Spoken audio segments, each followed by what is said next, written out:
And welcome back to another episode of TommoTalks, the topical conversation podcast, where this series, Tommo Talks Music. Today's guest is an absolute monster of a drummer, Stan Bicknell. Stan is based in Melbourne, Australia. He's been playing drums for around 22 years and has reached a number of amazing milestones in that time. He's been very fortunate to tour and record with the likes of Kimbra, Ecca Vandal, Yamaha. Stan is also the sole creator of Drummers Summit Melbourne, which is one of Australia's largest drumming shredding communities. A few years ago, Stan did step back from touring to focus on family and started an Instagram account which literally exploded and is now pushing north of 162,000 followers. He's captured a lot of attention in that time, and some of the folks at Drumeo actually saw some of his playing and eventually got him out to record some lessons, specifically on his single kick technique, which is really impressive and is a lot faster than a lot of guys can actually do the double kick pedal. So we'll talk about that soon as well. When he's not drumming, he's ridiculously busy with his other passion and business, Rumble Coffee Roasters, and very much like his drumming, it's a huge success. Above all, though, Stan remains to be one of the most humble guys you will ever meet, and an example of his humbleness is after 22 years of drumming, he's decided to take lessons and go back and try and push his craft further. We've got a lot to talk about today. Stan, it's an absolute pleasure to have you on board. Thanks very much for being part of TommoTalks. How are you, man? I'm good, mate. Thanks for having me on. It's nice to talk to you after a few years. It's been a while. But yeah, no, everything's going well. I was saying to you just before we started recording, they've actually had to ramp up the lockdowns again here because in Victoria, they've had a few outbreaks of COVID again. So it's around our immediate area. So we'll just see what happens over the next couple of days. But aside from that, the family's healthy. The business is stable and it's doing good. Like we've got through the worst of it in terms of knowing what the business can handle, I suppose. And personally, I'm feeling all good, man. Yeah. Wicked. So I gave a very sort of quick snapshot of what you've been doing for the last number of years. Can you sort of give us, right now with your drumming, where you're at right now, what are you up to, and what are you focusing on right now? Yeah, so for drumming specifically, man, I'm actually in a real transitional period. Obviously for me, I've got it in a place in my life now where, like you say, I'm not touring anymore or actively looking to be touring or playing with any artists. It's much more about pursuing my craft and getting better as a player. That's happened over the last few years. But then right now specifically, it's more about me pulling back, even from the Instagram in terms of how much content I'm putting out there. And it's about just focusing on trying to get better as a player and figuring out where I want to go for the next 22 years, Wicked. Now we'll get back to the Instagram account because that's quite an amazing story. That sort of just blew up in your face. I don't think you were planning for that to happen. No. It's pretty awesome. But what I want to do, mate, is let's go back to. I know that you started playing drums when you were 14. When was it though? I'm pretty sure most of the artists I speak to, there was a catalyst. There was a moment, and it's usually sort of before hitting double digits. Was it a song or what was it as an experience? What sort of got you hooked? What got the claws into you regarding music? Yeah, so there's a couple of things. So my parents separated when I was about 5, but both of them were really into music. So meaning there was just a lot of music in the house. So my mum's side, it was things like Elton John, George Michael, even things like Katie Lang and that sort of stuff. And then on my dad's side, he always had like Meatloaf on, Def Leppard, Dire Straits, The Eagles, real sort of barbecue rock style music. And so music was always around. But for when I first connected to music personally was when I got the Simpsons album. So I just remember being infatuated with that album and just played it back to back. And I didn't even have an interest in an instrument as such. Like I remember thinking that I wanted to play saxophone, obviously purely because Lisa played the sax. But and that was, like you say, it was when I was like, when that album came out, it must have been maybe, I don't know, 7 or 8 or 9. But that was my first album that I got really fixated on. And then I got really into Michael Jackson Bad. Right. So my mum gave me the double cassette of that and I just burned that thing to death. Yeah. But when it came to instruments, though, my dad gave me his guitar that he had when he was about 12 or 13. He gave me his guitar when I was 12 years old. So I actually started playing guitar first and I just got really hooked on it, man. I just started, noodling around with it. And so for the first 2 years of playing an instrument, it was actually guitar, which I still play to this day. I just don't take it anywhere near as seriously as what I do drumming. Right. And were you, with the guitar, were you self-taught or did you get lessons? How did that sort of all play out? No, just self-taught, man. Like, there wasn't much around in terms of, like, obviously we didn't have YouTube and things like that, but I had a pretty good ear, so I could figure out single note riffs, and just by matching the note with what I was hearing. So I just started playing things like Nirvana and things like that, Come As You Are, all these single note riffs that are quite basic when you can hear them out, if your ear can pick up on it. And then, it's a real classic story of my older sisters had boyfriends who played guitar, and they'd teach me a riff and things like that, and you just sort of pick up bits and pieces along the way. And then I had a good friend who picked up guitar, and he took it a lot more seriously at that time, and so I was just learning bits off him as well. Very cool. And when did you sort of, what made you sort of think about drums? I know I heard a story that, like, you were at a friend's place or something and you sat on a kit and you just had a crack and you were able to play a 4/4. Is that true? Yeah. So when I was in the first 2 years of playing guitar, my stepdad had actually mentioned to me that I should look into drumming because I was tapping a lot, and I'd never really noticed it, but he said that I was always tapping. And so one day I was staying at a friend's house on a farm. His family lived on a farm, and he and his brother had to go do some work on the farm while I was chilling out, and his brother had a drum kit. And so I just sat behind it, just, killing some time. And I actually just played a beat, like a real basic rock beat. And it just happened straight away. I'd never sat on a drum kit before. But the thing that got me was the sort of euphoric feeling from playing that beat. Really? And it was literally like an injection of euphoria. And from that moment onwards, I was just on the path of playing the drums. Awesome. And then how long did it sort of evolve to you getting your own kit? How did that go down? Like when you went home and said to the folks, oh, I want to play drums, which is probably most parents' nightmare, right? Well, this is the thing. I look back on how amazing I was living with my mum at the time, and because my stepdad had suggested I play the drums, when I actually finally gave it a go and really enjoyed it, I came back and told them that very thing. And the school, the intermediate that I was going to at the time, they had a drum kit, so I would just spend most lunchtimes, going in and working on it. And I put a drum kit on lay-by. So I was already working at that point. I started working when I was 11 at my grandparents' cafe. So all the money that I was earning in the weekends, I was putting on to the lay-by of this kit that I was getting, a $599 Century wine red 5-piece kit, a piece of shit. Damn. But I treated that kit better than any drum kit I've ever owned. Is that right? Yeah, first. Yeah, man. I look back on it. I used to dismantle every single screw and nut and washer on that kit and pledge it, so polish it with pledge, and then reassemble it every weekend, man. Like, this was just what I used to do when I was listening to music. So, it's so funny when I look back on that. The amount of time that I put into just looking after that kit is just insane for what it was.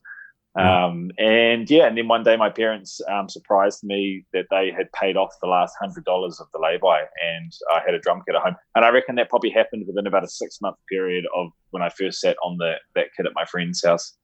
Right. And do you remember at that time what you were listening to? What were your staple sort of sounds?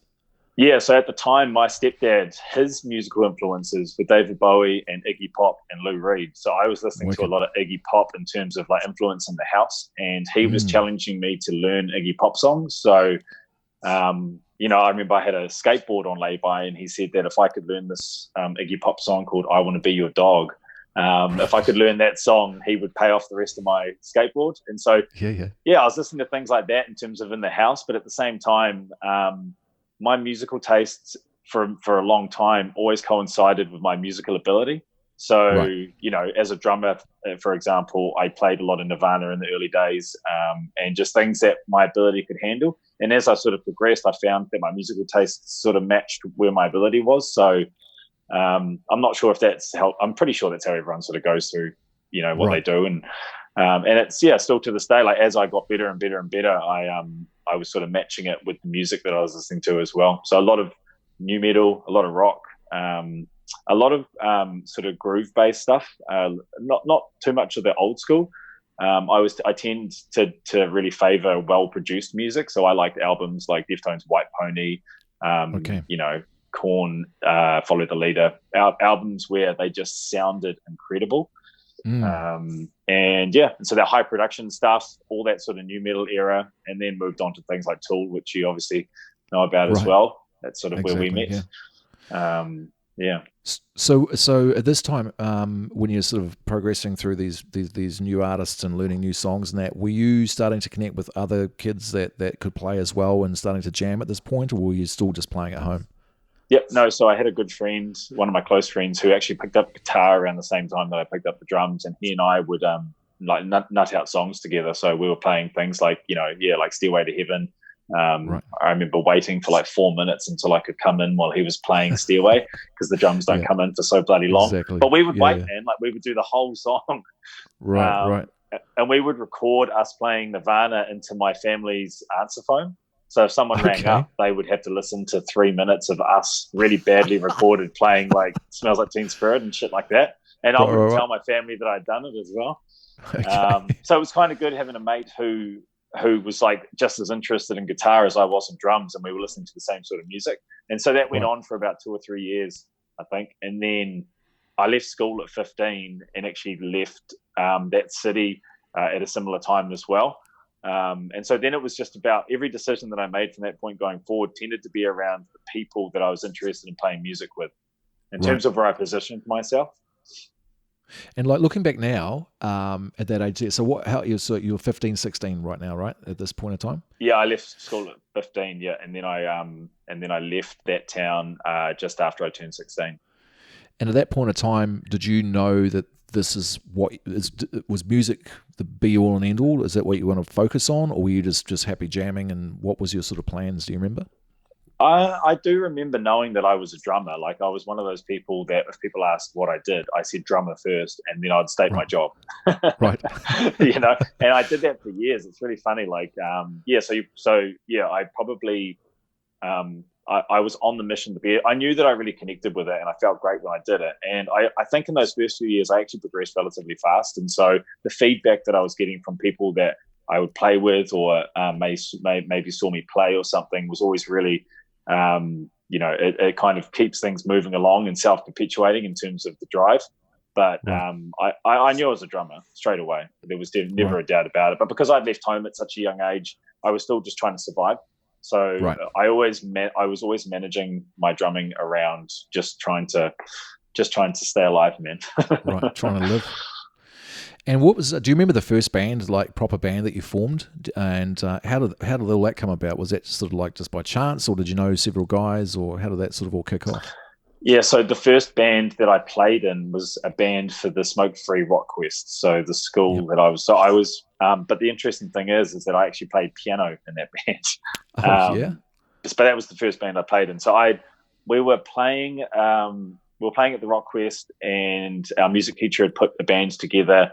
I had only just started dabbling in the drums then, and I was originally put on bass guitar, but the guy that was on bass guitar couldn't learn his parts, so the guy on piano couldn't learn his parts, and so I came over and went over to piano and learned the parts and did that for a bit. So that was the first band we performed at the Rock West.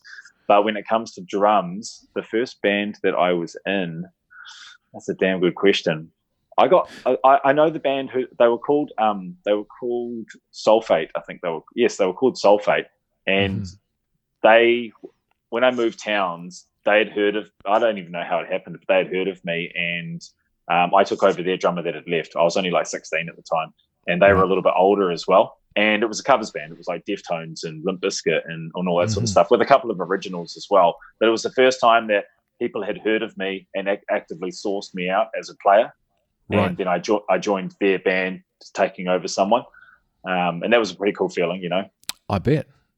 And just backing up a little bit for the listeners, the Smoke Free Rock Quest is a competition that's run for schools.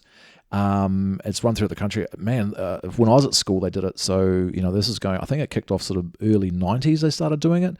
And I believe that the winners, you got recording time, things like that. But in the New Zealand music scene, like for example, Auntie Beatrice, Lawton Cora was in Auntie Beatrice, right? Bick Runga, she did very, very well in the Smoke Free Rock Quest as well. So there's a lot of really good artists that actually came out of that and went on to pursue some pretty good sort of career in New Zealand. Now getting back to being sought out, and as a drummer and being asked to join bands, it must have been sort of sort of fulfill what you already thought? You're a drummer. You must have thought, yeah, I'm pretty good at this, but to get that sort of recognition at a young age must have sort of given you a little bit more drive, no doubt, right? Yeah, exactly. And at the same time, there were things that were happening around the towns that I were in, like drum wars. So drum wars that were held at local pubs where two drummers get put on stage and they battle out, and then someone wins the battle and goes to the next round. Right. And my dad actually took me to my first drum wars around 15, 16 in a neighbouring town. And I was the youngest drummer there by at least, 5 years. And it was in a pub as well. And I remember, I just said to him, I really want to do this. And I was not in a position that I shouldn't have been doing it. I was way too young in terms of ability. But I remember being driven by the fact that I wanted to put myself on stage in this really foreign environment with all these amazing players and just see how I stack up. And my dad sat there, and I think, it was it's a really cool memory because he sat there and watched me sort of. I was driving the whole thing in terms of how much I wanted to do it, and I did do it, and I didn't come anywhere. But just the experience itself was really cool. Of course. And then the similar thing happened in Hamilton where I met you as well. I got asked to do the drum wars there. I got suggested to do it, and I did a little bit better there. I got through a few of the rounds, but once again, I was quite young, and there were some amazing players there and stuff. But just that, I just identified as a drummer, and so I'd always just put myself in these situations where I could express that, Right. And then if we just fast forward and talk a little bit about you, when I met you, it was because of a Tool tribute band called Loot, and that was I think you were 19 then. Does that sound right? Yeah, that's right. I started it when I was 18. Right. And at that time, you had a massive Pearl Masters kit and more cymbals you could poke a stick at. It was huge. Yeah. I think you actually posted a little while ago now, but I think there's a photo of you sitting in front of it, and you got long hair, and it's huge because I think you had 2 or 3 floor toms as well. It was a huge kit, eh? Green. Yeah, it was a green Masters, and it was 8, 10, 12, 14, 15, 16, and 18 in terms of the toms. A couple of snares, a stupid amount of cymbals and stuff, and that's the kit that I used at that Tool tribute gig as well. Yeah, and it was a fat sounding kit too. You had that tuned perfect. Yeah, and those really that era of Pearl as well, those Masters then, they were the creme de la creme. They were very everyone played them, that series in particular, Maple Shells, just beautiful kits. So 19 and just sort of talk about a little bit about after that the tribute act, and just before you left Australia, what were you doing musically? So during the Tool tribute, the guitarist, a good friend of mine, he had moved to Australia, and the Tool tribute was still doing things. And so we got in another guy who the singer knew, who was the guitarist that you would have seen at the Hilly gig.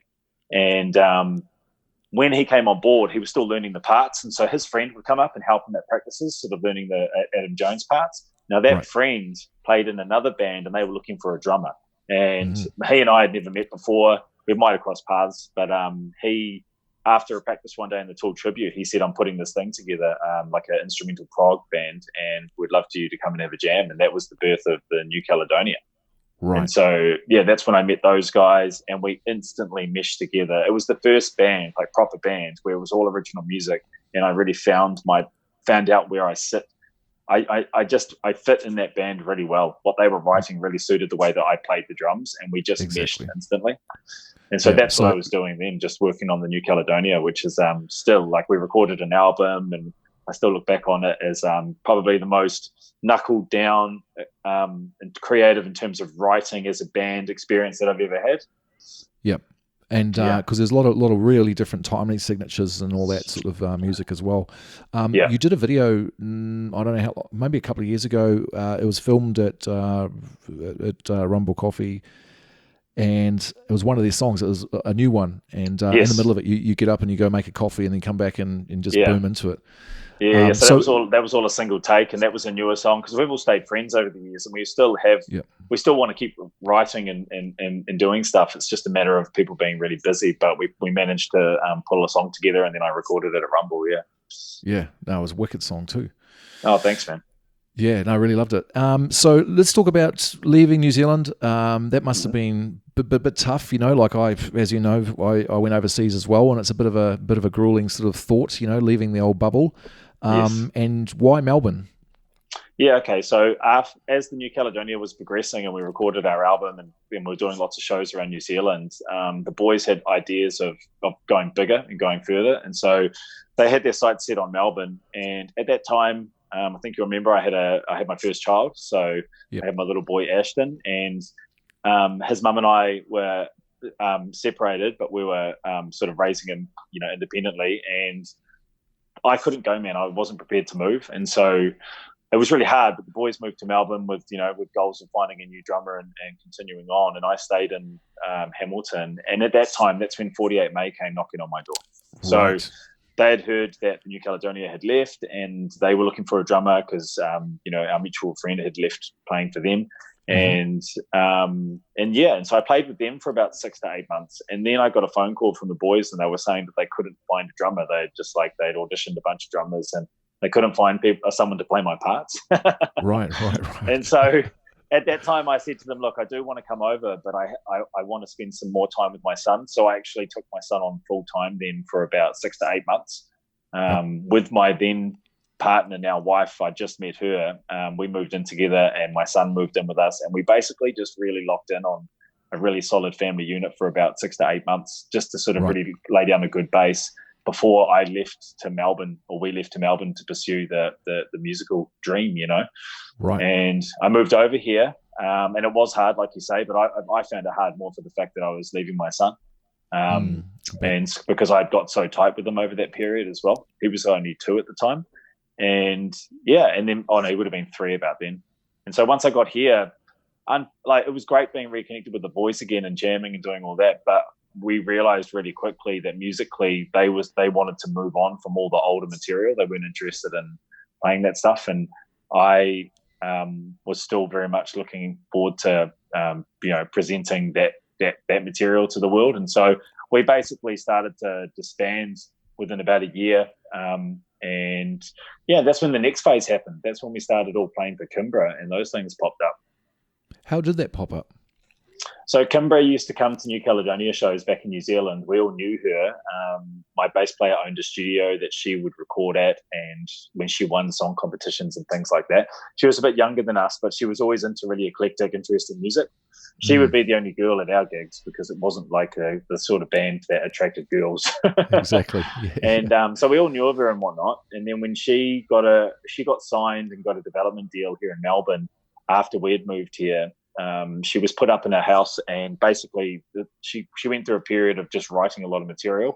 And once they started to put an album together, she was doing a lot of solo gigs around the way, and they needed to put a band together. And so we all knew her. New Caledonia had sort of stopped doing stuff, but we were all still friends. And so she asked if we wanted to be her backing band. And so this instrumental prog band became a pop girls sort of backing band. And that's how that all started.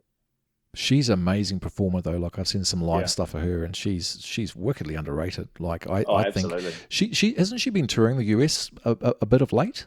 Yeah. Well, she has for the last few years. She's based in is it Boston? I think she's in. She's where is she? She's in New York. She's around that area. But she's been doing really well. Yeah, she's like if anyone's listening, just throw in Kimbra into YouTube and check her out. She's wicked. Yeah. I just want to touch on a little bit on Drummers Summit Melbourne as well. This is something that you created. Do you want to just sort of quickly explain what the old thought process was about that and how it sort of developed and what it was all about? Yeah, it's a good time to bring that up too, because at that time I'd been playing for Kimbra for 2 years, and she was taking off really fast, and I was getting my son every school holidays at that point, or every holidays he was coming over, or I was going to New Zealand. But at the same time, Kimbra was getting bigger and bigger, and the buzz around her was quite serious. We'd played on her album. We'd recorded some stuff at a local studio that was getting used for her electronic press kit, and she was really exploding. And then the question came, like, can we do lengthy tours with her? And I just couldn't do it, man. I just knew that if I started doing 4-month tours of America, I wouldn't be able to be available for my son, for him coming over, and I wouldn't be able to see him. Like, I was always really on the ball with making sure that I was available, and I would see him every few weeks. And even though it was, across the Tasman and whatnot. And so I left Kimbra, passed the sticks to a friend of mine, and that was really hard, man. That was the hardest decision, but I knew it was the best decision. just because it was like what was happening with Kimbra seems to represent everything that I was kind of working towards as a player. But I knew it was the right decision. And at the same time, I set up an espresso bar because I've always been in coffee and doing the hospitality thing. So that sort of kept me busy. But I was feeling very underfulfilled in terms of drumming, and I didn't want to apply myself to a band or anything. So I'd heard of people doing shedding, which is basically when you get multiple drummers in a room and start drumming. And I'm always just on the pursuit of getting better. And so, I started ringing around drummers and organizing a few drummers getting together. I built a bunch of instrumental tracks, and we all just started getting together every Sunday at a local rehearsal space and putting the music through the PA, and everyone would just take turns soloing. And I was always just trying to find drummers that were better than me, different than me, guys that I could steal licks from. Right. And then the good thing about Drummer Summit is that you put your ego on display, obviously, because you get to do your thing. But at the same token, you're getting your ass handed to you as well, because there's a lot of great drummers in the room. And it became this real big thing, man. Like, it became quite a culture. We had so many different players come through. We had Darren Mathiasen even come through, who plays for Holly Smith and, Shapeshifter and all of that. He's become a good friend. I picked him up from the airport and he came to a shed. I organised a drum kit for him. He was with Sonor, and so Sonor organised a drum kit. And and I used to use it as a way to every drummer that would come through, I would photograph their drum kit, and then I would talk about their playing afterwards in a real positive manner about what I learned about them, what I learned about their playing. And I tried to create like a real social network of Drummer Summit as well. Right. So basically, it sounds like you're sort of on the quest for trying to push your craft even further by getting these guys in, because we all know, and I've been in bands too, where if you're playing with better musicians, you lift your game, right? Yeah. You got to, because otherwise you're going to be spat out the back door. So do you think it was a sense of, you said stealing licks, etc., of people. Do you think it was a sense of just trying to better yourself and get the best drummers in so you could actually push your craft a little bit further as well?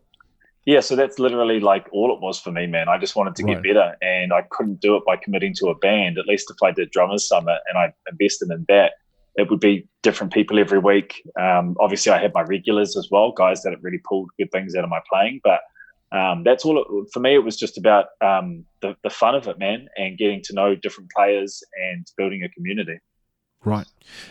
Is it still running now? Do you still do anything with it now, or is it sort of just taking a bit of a back seat? No, I haven't done anything with it for a couple of years, because the thing is that I did every single shed. So it's a lot of work on my part. Obviously it's time away from the family as well. There's a lot of time online just organizing it. And to be honest, in a lot of ways, I felt like I did everything that I wanted to do with it. I kind of, the style of drumming that it came out of it, in terms of what I got from it, it was everything that I wanted. And I didn't really, at the time that I sort of stopped doing it, I didn't feel like I needed to keep doing it. It's when it became a bit of a chore or a bit of a job, it felt like a bit of work. That's when I pulled the plug on it. Right. Fair enough. Yeah. So let's fast forward a little bit to just before your daughter was born. Who were you touring and recording with at that point of time? Yeah. So I was playing with Kimbra and doing Drummer Summit, and then at the same time I was playing with a band called Miami Horror as well. And they were like an electronic dance band who had a lead singer who was a Kiwi who I knew from New Zealand. And that was really cool, because I would tour around Australia with them, and I'd jump on festivals and stuff. And that was a great experience as well. Still managing working at the espresso bar that I was at, and then about to do my own espresso bar. So there was a few little projects going on, some good gigs and whatnot. And then when I left Kimbra properly and started doing Drummer Summit, like I said, I just stopped doing anything band related. And then after a few years of that and really focusing on my espresso bar, my business, I got the hunger again, and I got the hunger to the point where I really needed to do something about it. And so there was an up-and-coming artist here who was sort of early in her development named Ecca Vandal, and she was kind of like, she's still going now. She's great. She's like a punk rock chick with a real sort of electronic edge to her. And so they were influenced by things like, like Deftones and Rage Against the Machine and, great bands like that, but then also Prodigy and things like that as well, and then some punk in there too. So she had this great mix. She was a great performer, and they came across my John Theodore medley video on YouTube. Right. And she, I don't know how she got my number. She knew a drummer that I knew, and I just got this voicemail. I missed the call, but I got a voicemail from someone saying, "Hey, my name's Ecca. I'm looking for a drummer. I'm just sort of kicking off. We've got a single out. Things are starting to happen. We're looking for someone." She said, we're looking for someone who's a mix between Abe Cunningham and John Theodore. Okay. So that's Deftones and the Mars Volta. And because I'd already done my medley and I'm a massive Abe Cunningham fan, I was like, oh man, like that sounds amazing. So I rang her back. She sent me a video and a demo of what they were doing. And I remember watching the video in my lounge, and my wife was in the next room, and she's like, what's that? And I was like, oh, it's this girl who's asked me to play with her. And she's like, that's really good. And I was like, yeah, it is really good. And so the hunger of being a part of a project in that sort of preliminary stage, it was really exciting. And because that's sort of like what I became. I started becoming the guy that would just sort of like get bands kicked off, until they got really famous. And because I remember with Miami Horror, I was touring around with them, and then they said, hey, man, we want to go to LA. Would you come with us? And I said, no, I can't do that, man. And so they moved to LA, similar to the Kimbra thing, And then same with Ecca. And so with Ecca, at least it was sort of going to be a couple of years of that grind period, but they were supported by a major label. We opened for Prodigy. We did some amazing stuff, man. Wow. Awesome. And that was a lot of fun because it gave me a lot of opportunity to express the way that I play, because I'm sort of a rock guy with frills, I suppose. And that's sort of what they wanted. Right. Yeah. And then obviously they started to get a little bit busier, and that's when your daughter came along, and then I've heard you say before there was just too many airport drop-offs for you, where she was upset and just you were just like the family man again, and made that decision once again. Yeah. So I'm always quite surprised how emotionally taxing it is for me to be away from my family. I'm definitely a homebody, and as my family's got bigger and I've got more connected to them, I've found it quite hard to be away from them. I obviously enjoy playing live and performing live, but that downtime, those other 23 hours in the day, it actually hits me pretty hard. And so, like you say, we got to the point where every time I was going to the airport, it was just getting harder and harder. And I was taking it really personally as well. I probably could have just worked through it and ignored it, but I just can't do that. And so, I pulled the plug on that too. And it was probably the right time too. It had been 3 years, I think, at that point, and I was finding it hard to manage Rumble Coffee Roasters because Rumble was set up at that point, the family and this up and coming artist, and that's a lot to juggle, man. And Rumble was turning into a proper full-fledged business at that point, and I wanted to be, my business partners, that they needed to know that they could rely on me, and I wanted to make sure that I'm not missing out on the development of that business, and so I just stopped it because I just saw that the family and the business would take more precedent. It was more important. And then you used to do a lot of just jamming at the warehouse where Rumble Coffee Roasters are, and then you just started posting a couple of things on Instagram, right? And then it basically just blew up in your face, didn't it? Yeah, so similar to Drummer Summit, what happened with Drummer Summit was that it was just an outlet for me, man, because I've always got this drum energy in me. I just need to apply it to something. So because I couldn't tour, I set up Drummer Summit, and I got to put all that energy out. Instagram was the same thing, man. Like it's, I wasn't playing with anyone. It was hard, it was that reality that I had to leave another artist and just sort of get back into working on my playing, which is always fine. I'm always happy to just focus back on just playing for me. But I'd started mucking around on Instagram when I was touring with this artist because it was just cool to share the touring experiences, Right. And when I finished playing with her, I just started focusing on sharing ideas that I was working on. I had my drum kit set up in the corner of Rumble. We have a big 200 square meter warehouse, so the drum kit was sort of off to the side out of the way. And I just started sort of posting clips of ideas that I was working on, but I was also treating it as a blog as well. So I would do these big long-winded these big long-winded spiels about my state of mind at the time and stuff, and ideas that I was working on and whatnot. And it started to get a bit of traction. And then I started sharing, like you say, my single kick technique that I'd been working on for a couple of years at that point, but hadn't really shown anyone. Right. And that's when things sort of started to go a little bit crazy. Because I remember you had like your personal account, and then all of a sudden I think the followers were growing, and then you switched over to like your drumming account, right? Yeah. And then it sort of just skyrocketed after that. And the thing that I used to love about you, Stan, was as far as comments on social media and all that sort of stuff, we all know the keyboard warriors and the people out there that like to sort of give us a hard time. Mate, you used to come back with some awesome slams. Like I remember people, like you'll remember this, I'm sure, but there was one part there where you had the camera on your foot and you're doing the single kick technique, and some dude would come on there going, oh, you can see that he slowed the video down. You can see that his shoelace, and he's like, analyze it like if he's freaking CSI. Right? Yeah. I got a lot of that. Yeah. That was hard, man, because up until that point, before social media, you're only ever playing to people that know they're going to see you play. So your audience is always somewhat positive.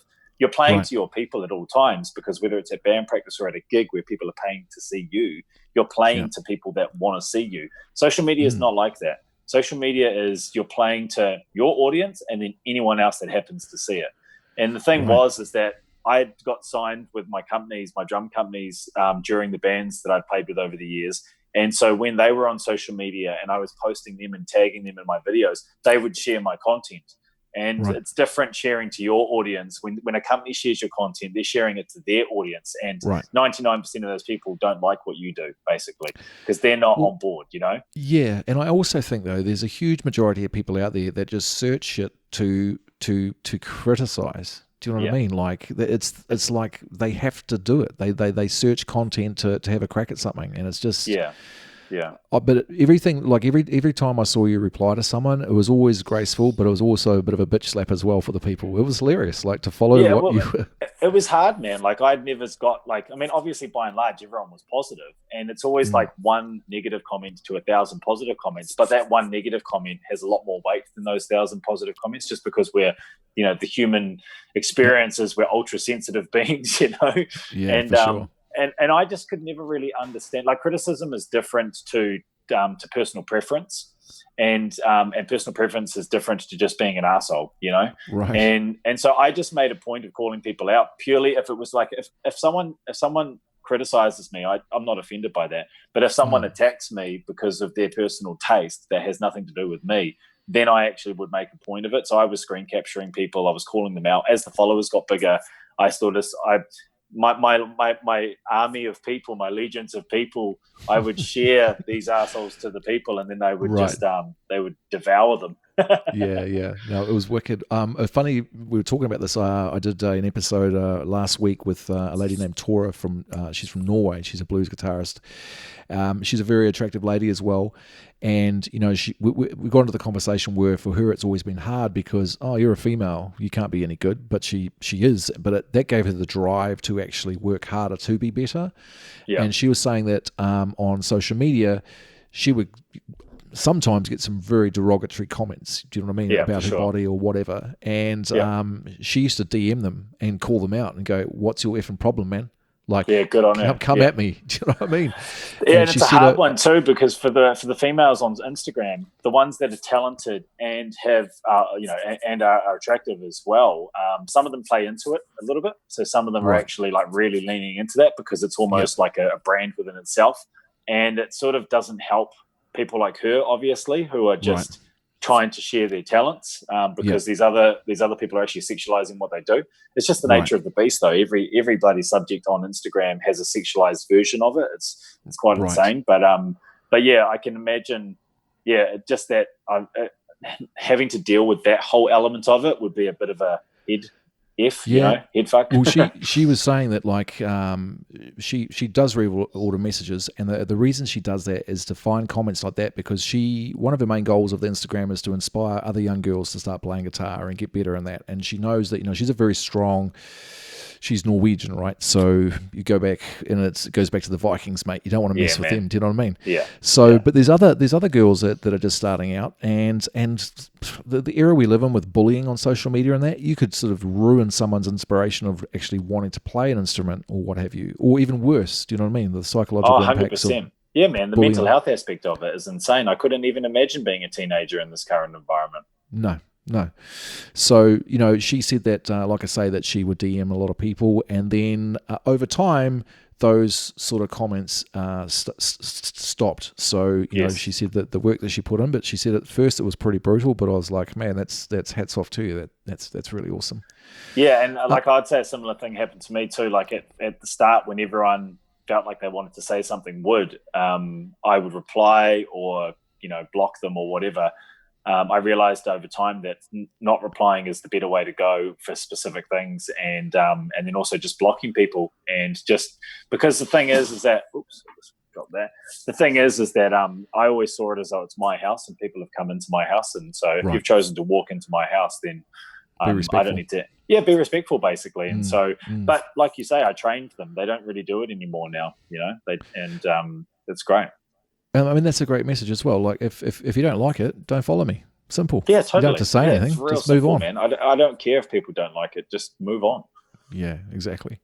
Yeah. So obviously, with the minimal amount of negative stuff you got, there was a lot of positive comments, and then the attraction from the Drumeo guys. Like, how did they reach out to you? Did they call you? Did they DM you? Like, how did that come about? And were you like, is this legit at first? Like, did you think it was?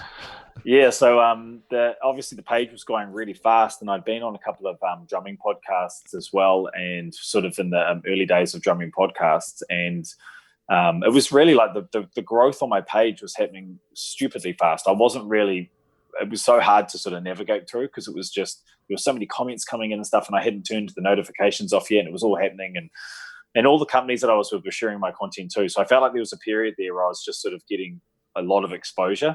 And around that time, Jared Falk, who is the owner and creator of Drumeo, he actually emailed me. And I was in a fish and chip shop at 8 o'clock on a Friday night here in Australia. And I get this email from Jared Falk saying, "Hey man, we love what you do. We've been watching you for a while. We love the message that you have.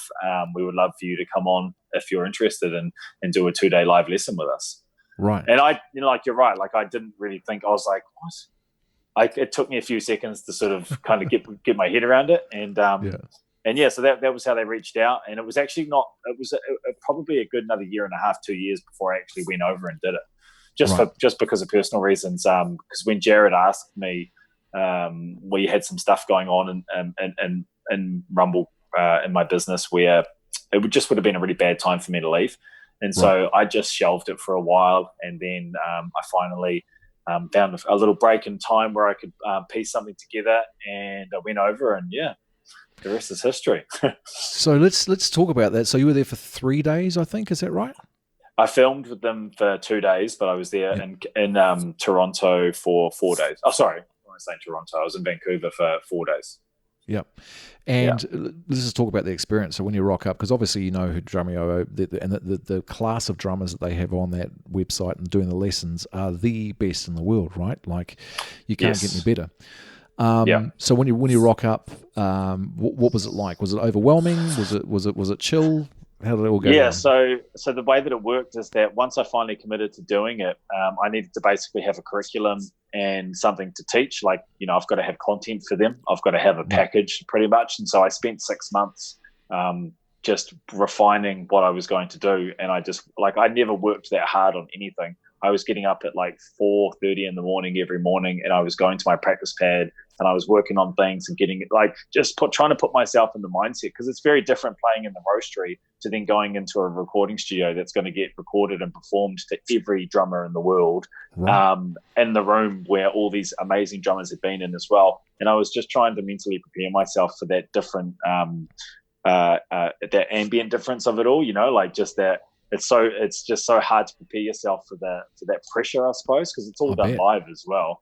And so I just worked on everything and got it to a sort of to the best of my ability. And then we were actually planning a family holiday around it, so we decided to put Drumeo at the start of the trip, just so I wasn't like an anxious mess for the whole bloody holiday. And it was cool, man. Like, I didn't really sleep going over. I didn't sleep on planes, and I didn't really sleep the night before.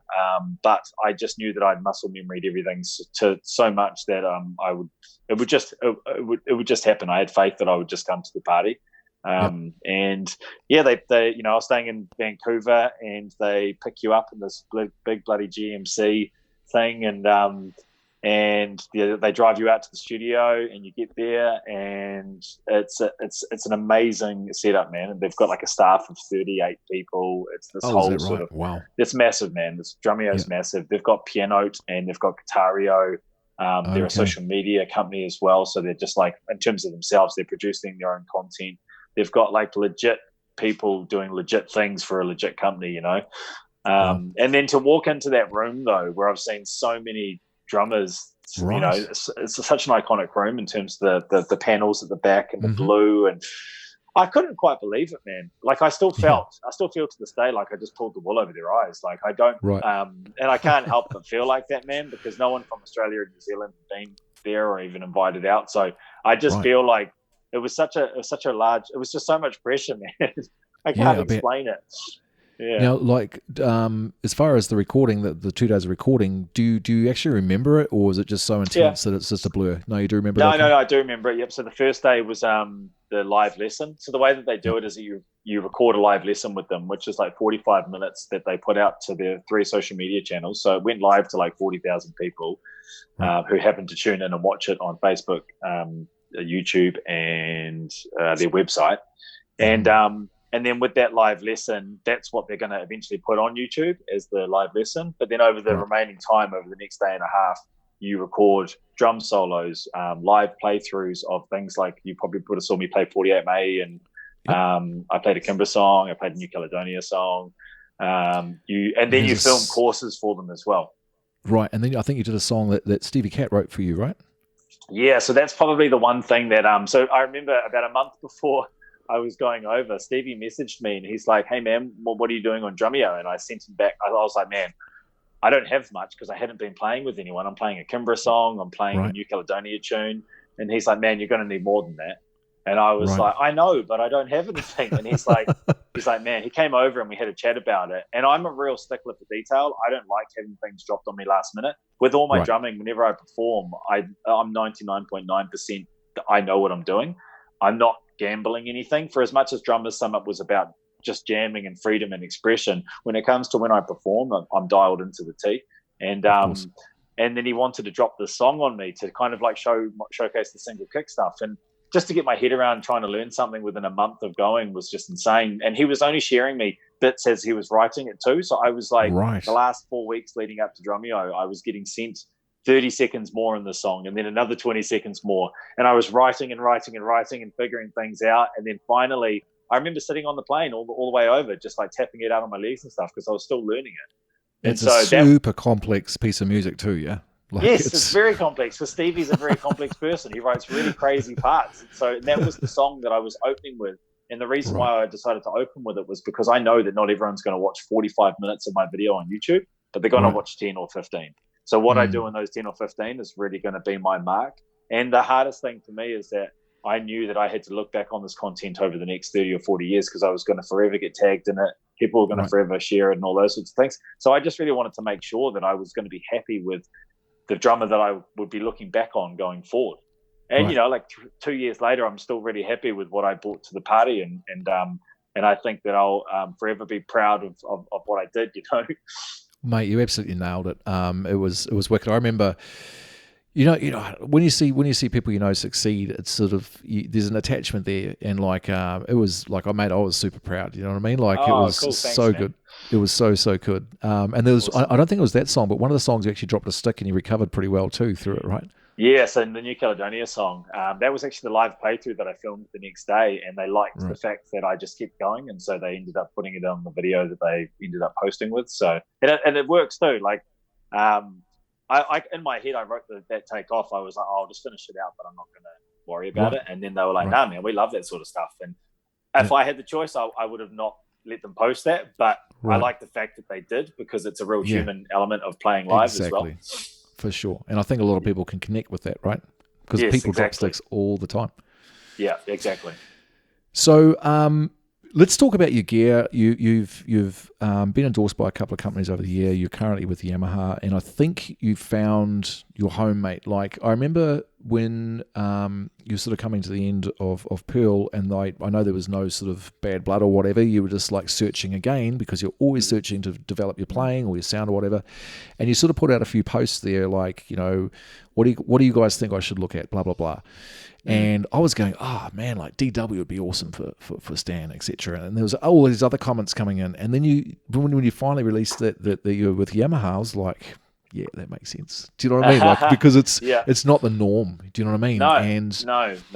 So that was quite interesting because I played Pearl obviously when I was younger, and then I had a brief period playing with Sonor because Danny Carey played Sonor. A lot of the drummers, Thomas Hark from Sugar played Sonor, and Steve Smith from Vital Tectones played Sonor.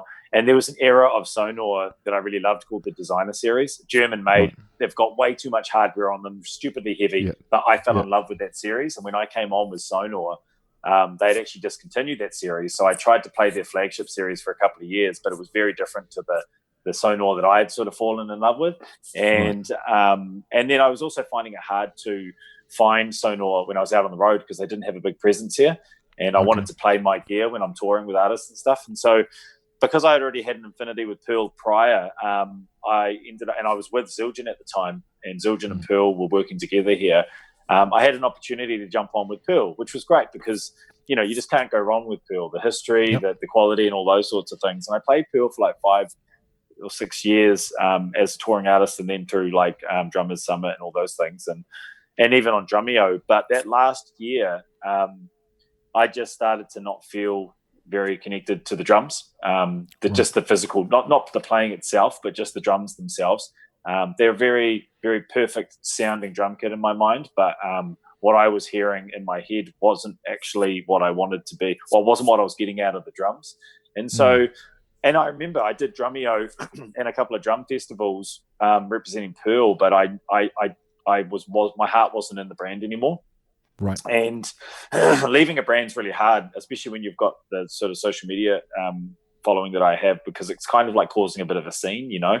And so around that time, I actually didn't know where I wanted to go. I knew I didn't want to go DW because I've never actually had a connection to DW. It's just just not a drum kit that I've ever been in love with. But so basically I was checking out a piece of electronic gear that Yamaha do called the EAD10, which is basically just a little unit you put on your acoustic kit and you can hear yourself. And I actually contacted my Pearl rep for the contact at Yamaha. This is how much I wasn't even thinking about Yamaha, man. I contacted my Pearl rep and I was like, hey, man, do you have a contact at Yamaha? Because I want to check out their EAD10. He goes, yeah, man. And so he sent me the details and I teed up a meeting with them because they're based here in Melbourne. Yamaha actually has their own. This is the thing, like Yamaha have they have a presence, you know, they have buildings and they have people that work at Yamaha. And so I went and had a meeting, and I was playing with this EAD10 with this guy called Jamie Goff, who's the artist rep here for Yamaha. And it was set up on this drum kit that I hadn't actually seen before. And so I was playing around and I was like, man, what's this drum kit? And he's like, oh, this is the new hybrid oak. There's it's only been in the country for 1 day. And I was looking at it and it was just like, it was like a fine piece of furniture, man. Just everything about it. I was like, man, because I'd never really spent much time on Yamaha. I know Yamaha's history with Dave Weckl and Steve Gadd. I know that Yamaha, the recording custom was like the standard recording kit from the late 70s to like all the way through, and it's still seen as like one of the great studio kits. I know Yamaha's history, but I'd never personally ever sat behind a Yamaha. And I was sitting there and I just felt this energy. I just felt this sort of like young teenager energy about gear that I hadn't had for a really long time. Right. And so I just said to Jamie, and this is after I'd sort of like talked about how I was going to leave and stuff and get out of there and whatnot, sort of move on looking for other gear and things like that. And I just said to the guy, is there any chance I could just have a bit of time with this kit just to get to know it a bit better? And he said, yeah, absolutely, man. So I got to borrow that kit that had only been it was only one in the country. It had only been in the country for a couple of days or whatever. I got to borrow it for a weekend. And the rest is history. I just fell in love with what they do. They're very meticulous, man. They're just made with such care and they don't spare any expense with a company like, because Yamaha is one company, even the motors part of it, the audio side of it, stereo speakers and all of that, it's all one company. The instruments, everything's under the one umbrella. It's not like different companies. And so they don't, because they're such a powerful and large company, they don't spare any expense with their R&D. And you can just see that. That's why they're expensive drums and they're made really well, because they basically just R&D it to death until they're happy. And so I just started to see all these details and hardware that I really liked. And it was like they were pulling from a lot of different things that I liked about other kits that I've played in the past. And it was all coming together on this one series. And so it's like long story short, man, is that I just fell in love with the gear. I just fell in love, like the character and tone that they produce is, and another thing too, man, is that I don't feel like I'm worthy yet. And that was really exciting. I feel like I have to really get my playing up to a level where I will be worthy of them one day. And I still feel like that. I'm honored to play them. I feel like probably a little bit premature to be playing them, but I'm going to work really hard to sort of earn that right to play them. Right. And the red kit that you've got currently, that's just it's stunning, mate. Like when it's all set up and everything, it's just absolutely stunning. Yeah, she is. I'm looking at her right now. So this is her just over here, just stacked up in the corner. And so that's called the Absolute Hybrid Maple, and they do things like they do a 7-ply shell, and then the inner ply is a harder wood. They're just doing really cool, creative things. And then, like I say, it's got like details on it that are much like a high-end piece of furniture. They do things like hooked lugs, so that's a different style of lug where they hook over. They do just cool things, man. Stuff that really gets me going. And every time I sit behind them, it's just like man, it's just amazing. Now, as far as snare, are you still using? Is it Evans snares? I think you were using there for a while from Sydney. Yeah. So Everts, yep. So I've got a couple of those. I still use those. Snares for me are basically like the color on a kit. So I've got my favorite snare that I've got is a Yamaha snare. It's a recording custom brass snare. But I like snare makers. They're just so different and creative, and it's I love putting just different snares on different kits and stuff. And so I've actually got a bit of a collection now, and I don't play the Everts as much as what I used to. I'm giving my son one of them. I'm giving my son my first Everts that I got for his 16th birthday, actually. But yeah, so I've got a couple more snares on the way that I haven't actually spoken about yet that I've just had built by a couple of people. So, awesome. And you're still with Zildjian. Yep. Your Remo heads, mono cases, Me Audio, in-ears. Yes. And Allbirds. You've been with them for a while too, right? Yeah, Allbirds. It's cool because it's obviously you probably know that one of the guys is a Kiwi, and he used to play for the New Zealand soccer team, and then spent 7 years trying to turn wool into a shoe. And that's a crazy story, man, because I came across them like within the first 6 months of them up and running, and I just happened to a rep was passing through Melbourne from San Francisco going to New Zealand, and he had heard of me through a friend, and he hit me up and gave me a pair of shoes. And at that point, man, I would go into shoe stores and feel the bottom of the shoes just to see if they had too much traction or not. Just because the way that I did my technique, it required me to slide and stuff, and buying shoes was the hardest thing. And so I had these shoes. I played with them for a week, and I just never took them off, man. I never had to consider what I was wearing ever again on playing the drums. And so we started speaking, and they said, would love for you to come on board as like a brand ambassador. And so I've been with them for like 3.5 years now or something.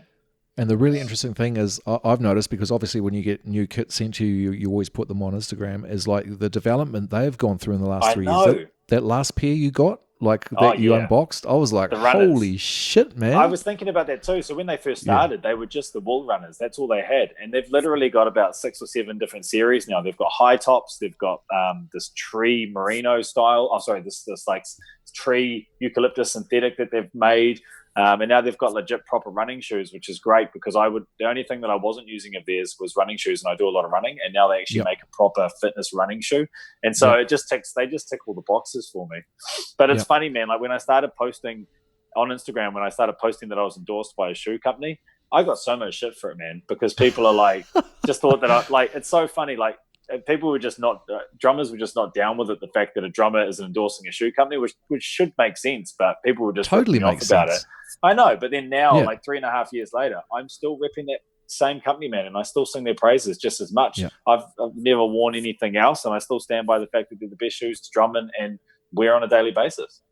There you go, mate. Go check out Allbirds. I'll put all your contact details and all your endorsement folks and the links and all that sort of stuff, so people can check them out. I like that last pair made me go, shit, I need to look into these guys too. They look pretty awesome, man.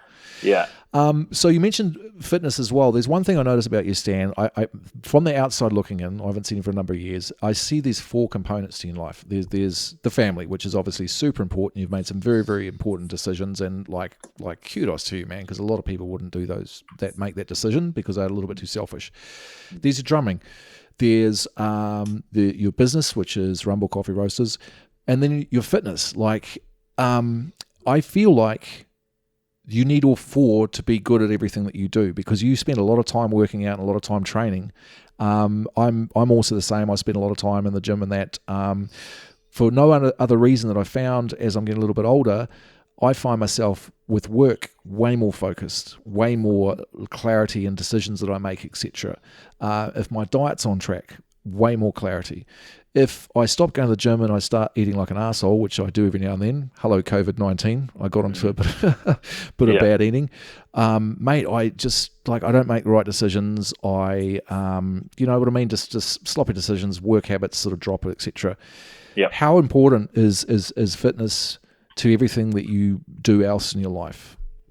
Bro, it's everything. It's my anchor. It's for me, it's mental health. For me, it's like my meditation. Right.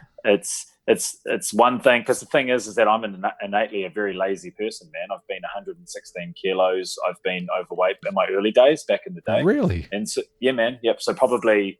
How tall are you? I'm 6'1". Are you? Okay.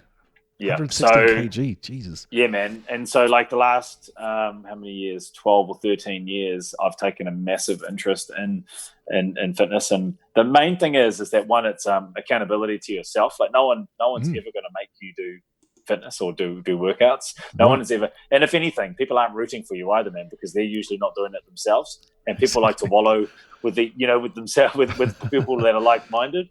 And so for me, it's like I know that I'm at my best in terms of decision making, reliability, stability, and everything if I set a foundation of doing exercise in whatever capacity that is. I get really fixated on different types of things, whether it be running, weights, kettlebells. I get really super focused. It's the same energy. I just need to apply it to something. And I really feel like if I start my day with exercise, I've already conquered the day. Everything else is just a bonus, you know. I could finish the day at 8 in the morning if I've already done an hour and a half on the treadmill or done some kettlebells, because I know that I've already achieved. Right. And it's like I say, it's the one thing that no one is ever going to make you do or really give a shit about that you do. So if you can if you can bring yourself to do it and hold yourself accountable, it just lays down a great foundation for everything else you do in your life. Of course. Yeah, and I've also noticed that because you post a lot of stuff about the meals that you cook, and you cook really healthy too. You eat a lot of kangaroo meat too, which is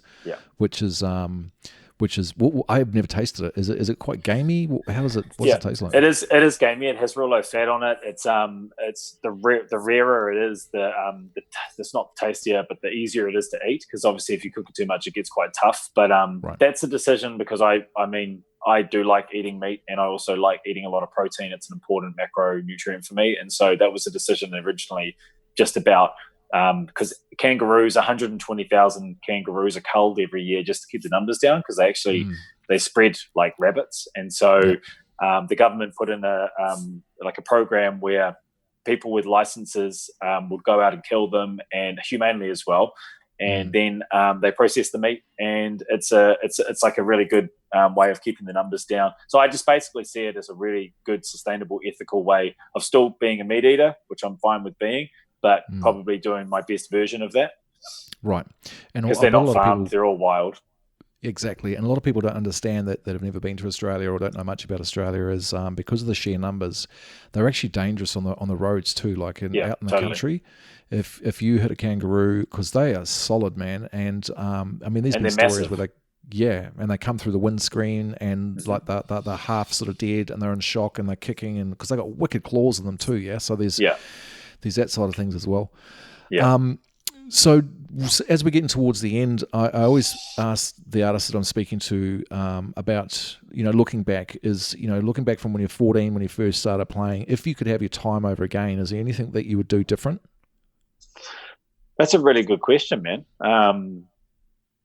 Do you know what? I'm never, one thing that I've noticed about myself in my life is that I don't believe in regrets, and I don't believe that there's a different path as well. The path that I am is the only path that I was ever going to be on. And so I've never had like a sliding doors moment or a wish I'd done this or wish I'd done that. I mean, the reality is, dude, is that I left home at 15.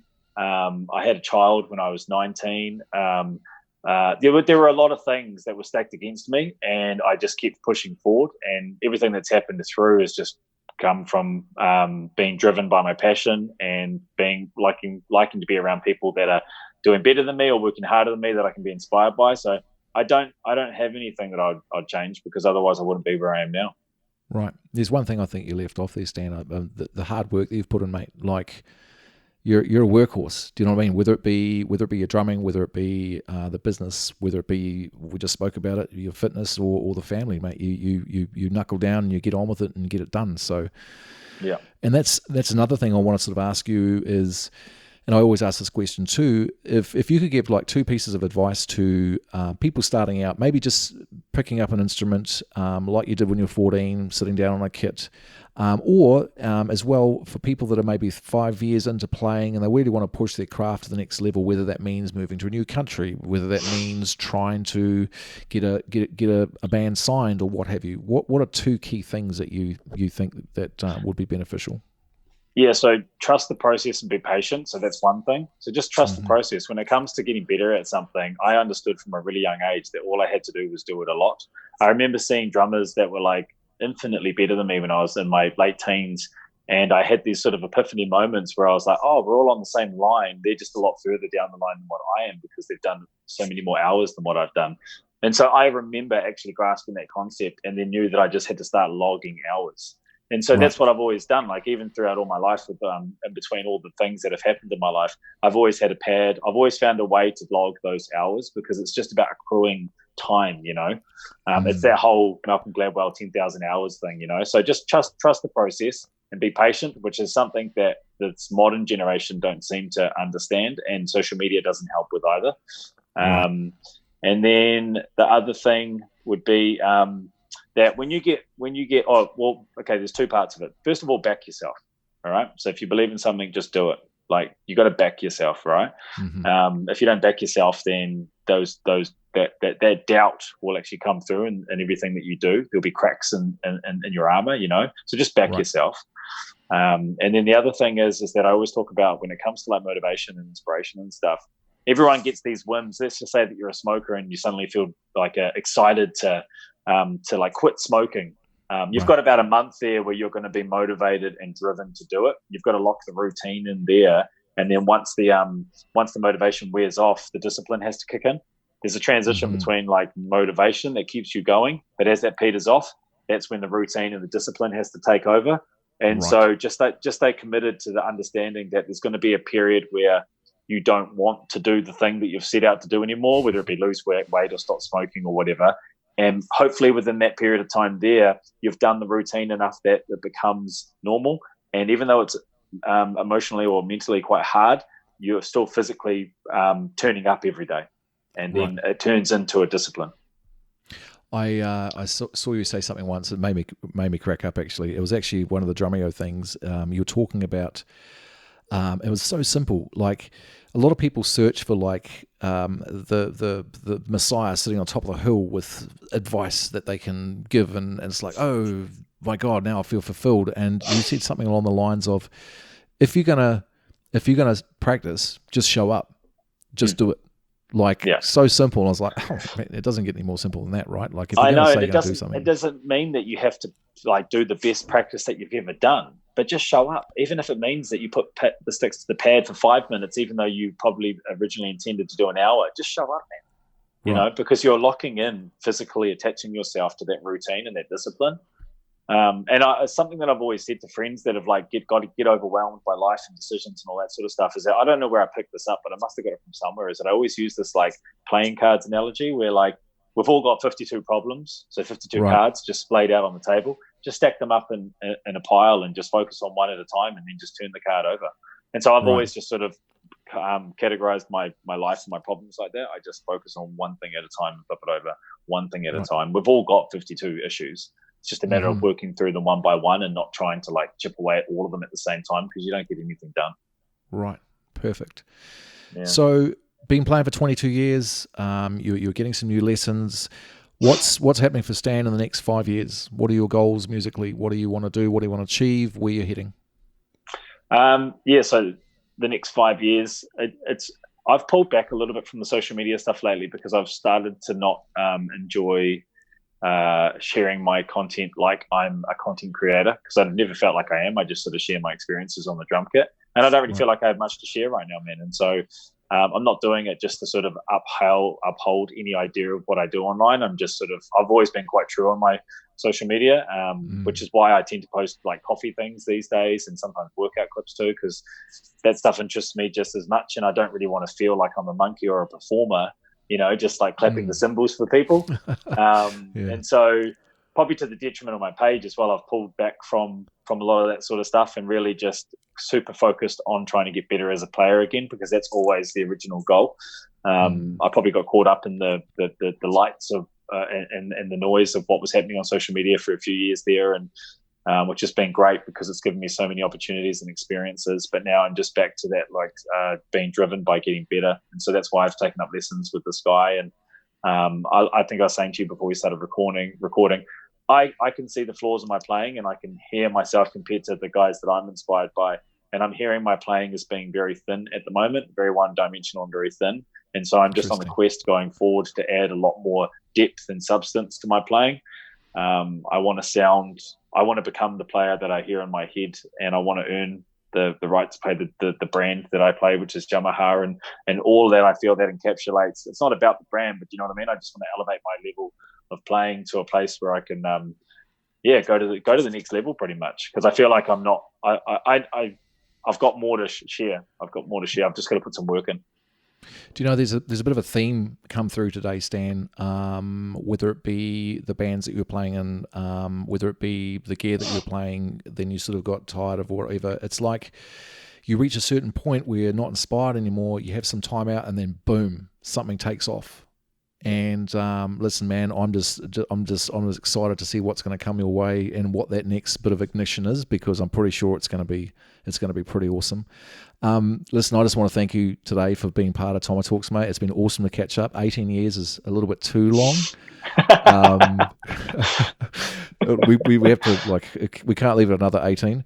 I'm going to have all the links for everything in the descriptions and everything like that. So for your endorsees, again, mate, thanks. It's been an absolute pleasure, and I look forward to seeing what's coming up your way.